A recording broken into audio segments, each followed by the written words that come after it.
নমস্কার বন্ধুরা, আশা করি সবাই ভালো আছেন। তো আজকের রেসিপি হচ্ছে ডিম ভাজা দিয়ে ফুলকপির তরকারি। তো আমি এখানে উপকরণগুলো সব সাজিয়ে রেখেছি। ডিমটা ফেটিয়ে রেখেছি একটা পেঁয়াজ দিয়ে, কপিটা আমি একটু হলুদ দিয়ে ভাপিয়ে রেখেছি।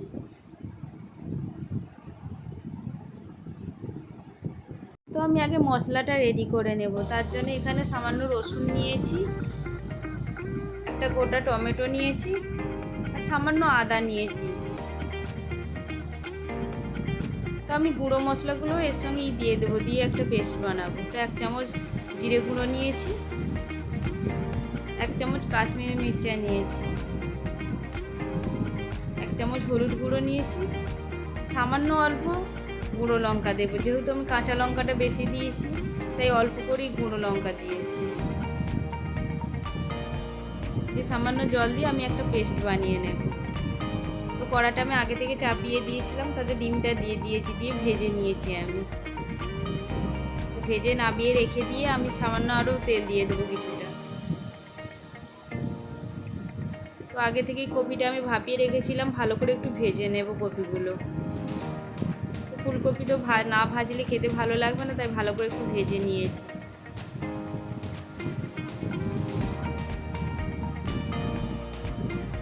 ওই তেলেতেই আমি আলুগুলোও ভালো করে একটু ভেজে নেব।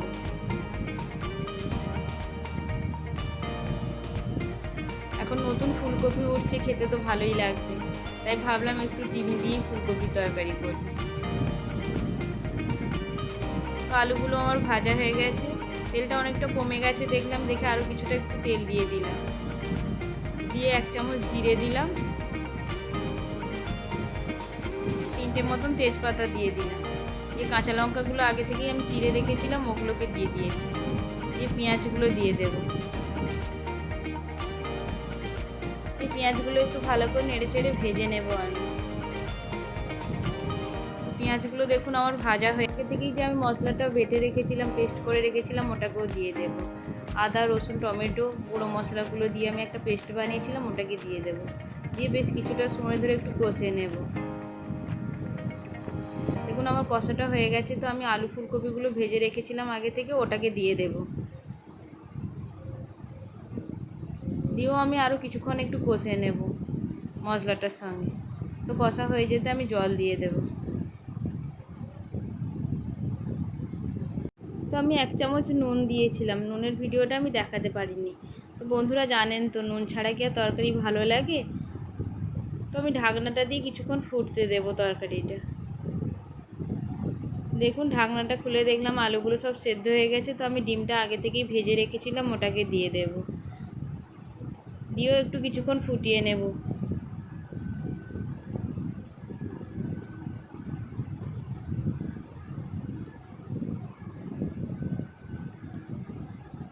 বেশ তরকারিটা মাখা মাখা হয়ে গেছে, তখন আমি একটু ধনেপাতা দিয়ে দিলাম আর সামান্য অল্প গরম মশলা উপর থেকে ছড়িয়ে দিলাম। তো আমার রান্নাটা এবার হয়ে গেছে। তো আমি এটা গরম গরম ভাতেতে পরিবেশন করে দেব। যদি আমার ফুলকপি ডিমের রেসিপিটা ভালো লেগে থাকে একটা কমেন্ট করবেন। তো বন্ধুরা অনুরোধ রইল আমার পুরো ভিডিওটা দেখার জন্যে। আবার দেখাবে পরের রেসিপিতে।